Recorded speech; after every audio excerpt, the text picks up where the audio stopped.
तो मूवी के स्टार्टिंग में हम एक लड़की को देखते हैं जिसका नाम एमा होता है और उसके साथ हम एक आदमी भी देखते हैं जिसका नाम टॉम होता है। वे दोनों साथ में होते हैं और हमें यहाँ से पता चलता है कि ये एमा का बॉयफ्रेंड है। हालांकि उसका एक हस्बैंड भी है जिसको वे धोखा दे रही है, पर आज उसको बहुत गिल्ट फील होता है क्योंकि कल उसकी वेडिंग एनिवर्सरी है और अब वे अपने हस्बैंड मार्क के साथ एक नई लाइफ स्टार्ट करना चाहती है। तो इसलिए वे टॉम से ब्रेकअप कर देती है और वहाँ से चली जाती है। जब सुबह होती है तो एमा अपने हस्बैंड मार्क के ऑफिस में जाती है क्योंकि आज उन्होंने प्लान किया होता है बाहर डिनर करने का। जैसे ही एमा मार्क के कैबिन में जाती है तो वो वहाँ पर एक फाइल देखती है जो कि एक आदमी की है। वहीं हमें पता चलता है कि जिस आदमी की ये क्राइम फाइल है उसका नाम बॉबी है और वो अब से 10 साल पहले वो एमा के घर में चोरी के लिए घुसा था और वहाँ एमा ने उसे देख लिया था और तब बॉबी ने एमा को मारने की कोशिश की थी। बचाव में एमा ने उसकी एक आंख फोड़ दी थी और फिर तब से वो जेल में है। तभी कैबिन में एमा का हस्बैंड मार्क आ जाता है और फिर वो दोनों डिनर के प्लान के मुताबिक ऑफिस से चल देते हैं। एमा और उसका हस्बैंड जब लिफ्ट में होते हैं अचानक वहाँ पर टॉम आ जाता है।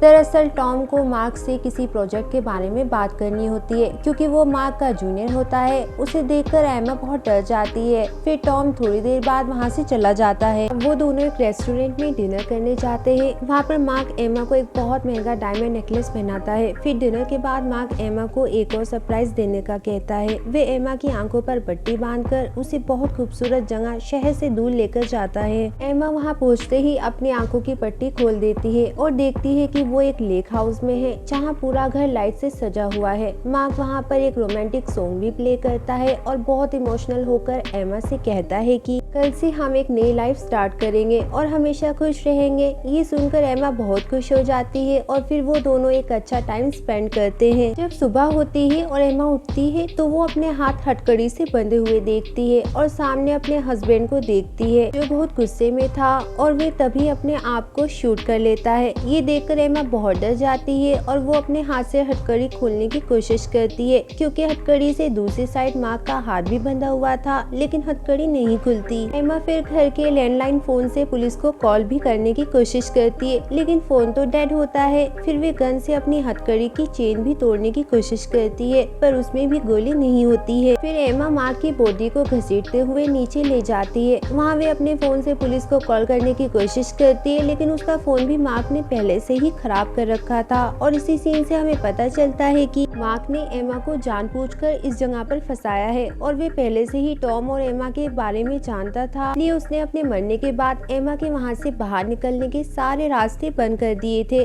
अब एमा घर में कुछ न कुछ सामान ढूंढने लगती है। जैसे तैसे वे अपनी हथकड़ी खोलने की कोशिश करती है पर वो नहीं खुलती। अब एमा जैसे तैसे मार्क की बॉडी को कार तक लेकर आती है और जैसे ही कार स्टार्ट करती है तो उसमें पेट्रोल खत्म होता है। तभी कार में रिकॉर्डर बजता है। मार्क ने वो रिकॉर्डिंग एमा के लिए की हुई थी जिसमें वो एमा को बहुत खरी खोटी सुना रहा होता है। वो कहता है कि तुम एक मामूली सी फोटोग्राफर थी और मैंने तुम्हें इतना नाम और पैसा दिया और तुमने मुझे ही धोखा दे दिया। अब तुम यहाँ सड़कर मरोगी। ये रिकॉर्डिंग सुनकर एमा को बहुत गिल्ट फील होता है। फिर वे मार्क की बॉडी को घसीटते हुए वॉशरूम तक लेकर जाती है। वहाँ वो अपने ऊपर से खून को साफ करने की कोशिश करती है और अपना नेकलेस उतारने की भी कोशिश करती है पर वो नेकलेस नहीं उतरता। कुछ देर बाद एमा को बाहर से किसी के पैरों की आवाज आती है। वो डर जाती है और जल्दी से दरवाजे को लॉक कर देती है और जब बाहर देखती है तो वहाँ पर टॉम होता है। एमा फिर दरवाजा खोल देती है। टॉम एमा से कहता है कि तुमने मुझे मैसेज करके यहाँ क्यों बुलाया है, जिस पर एमा कहती है कि मैंने नहीं बुलाया है और यहाँ पर टॉम और एमा को पता चल जाता है कि ये सब माँ की प्लानिंग थी। तो अब एमा टॉम को कहती है कि तुम पुलिस को कॉल करके यहाँ पर बुला लो, जिस पर टॉम कहता है कि नहीं, अगर हम पुलिस को बुलाएंगे तो मार्क की मर्डर का इल्जाम तुम पर ही आ जाएगा और तुम्हें जेल हो जाएगी। टॉम ये भी बताता है कि मार्क के ऑफिस में कल रेड पड़ गई है और बहुत सारा घोटाला सामने आया है जिस वजह से मार्क को जेल भी होने वाली थी। तो शायद इसलिए उसने जेल जाने से बेहतर अपने आप को मारना ही बेहतर समझा। अभी वे दोनों बात ही कर रहे थे कि बाहर से किसी के चलने की आवाज आती है। जब वो बाहर देखते हैं तो वहाँ एक प्लम्बर होता है। टॉम बाहर जाकर प्लम्बर से बात करता है। वहाँ पर प्लम्बर का बॉस भी आ जाता है और वो अचानक से चाकू से टॉम को बेरहमी से मार देता है और फिर वो दोनों घर के अंदर जबरदस्ती घुस जाते हैं। एमा फौरन छुप जाती है। वो जैसे ही उन्हें देखती है तो समझ जाती है कि वह कौन है। वो आदमी बॉबी होता है जिसे 10 साल पहले एमा ने जेल में उसकी आंख फोड़कर उसे बंद करवा दिया था। और उसके साथ जो दूसरा आदमी था उसका नाम जिमी था। वो वहाँ पर एक तिजोरी के लिए आया था जिसके अंदर बहुत सारे कीमती डायमंड होते हैं। अब आगे हम देखते हैं कि एमा मौका लगाकर बाहर एक शेड की तरफ चली जाती है। वहाँ पर उसे एक कुल्हाड़ी मिलती है जिससे वो हथकड़ी को तोड़ने की कोशिश करती है। उसकी आवाज सुनकर जिमी और बॉबी फौरन शेड की तरफ भागकर आने लगते हैं। वहाँ आकर उन्हें मार्क की लाश दिखती है जिसका हाथ कटा हुआ होता है, यानी कि एमा ने अपना हाथ छुड़ाने के लिए मार्क का हाथ काट दिया था। और हम ये भी देखते हैं कि एमा वहीं छुपी हुई है। अब बॉबी और जिमी दोनों लॉकर के पास जाते हैं। वहाँ जाकर उन्हें पता चलता है कि लॉकर तो हाई सिक्योरिटी से लॉक किया गया है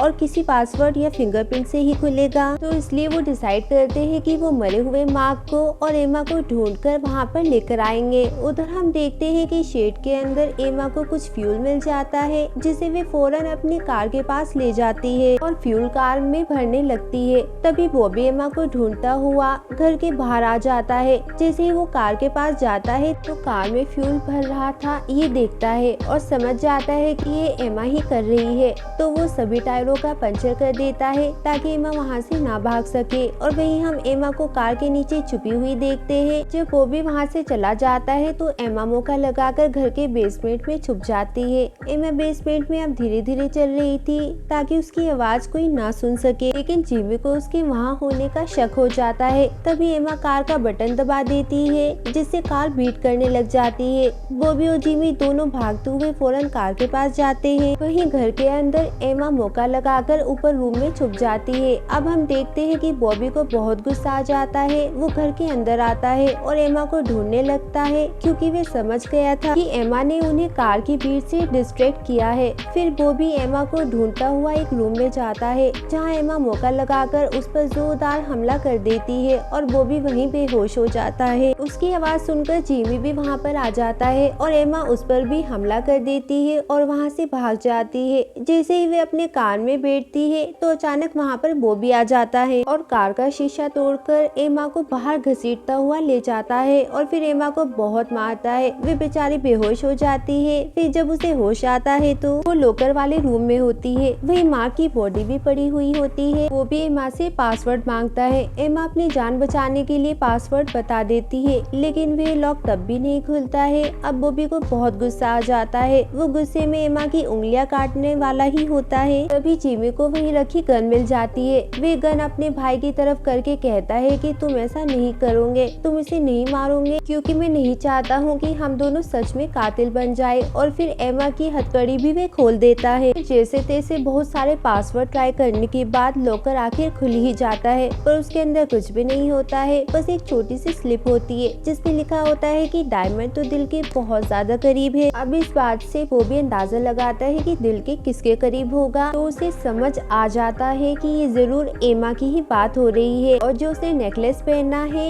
उसी में ही डायमंड है।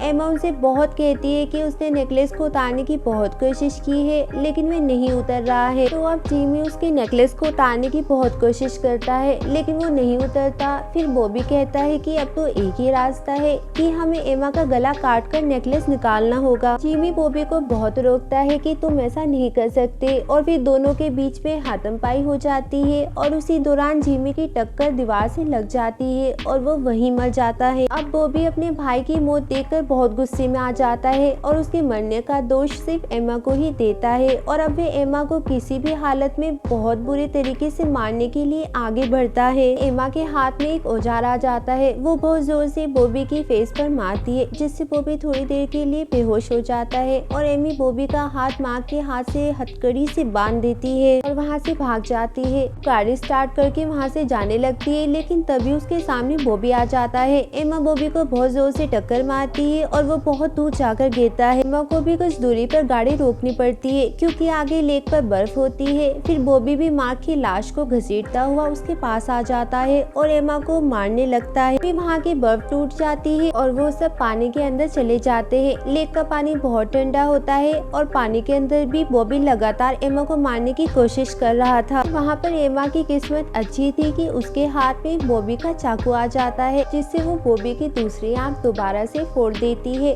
बॉबी दर्द से बहुत चिल्लाने लगता है और पानी की और गहराई में चला जाता है और वहीं हम एमा को देखते हैं कि वो बहुत स्ट्रगल के बाद पानी के ऊपर आ जाती है और अपनी जान बॉबी से बचा लेती है और यही मूवी का लास्ट सीन होता है।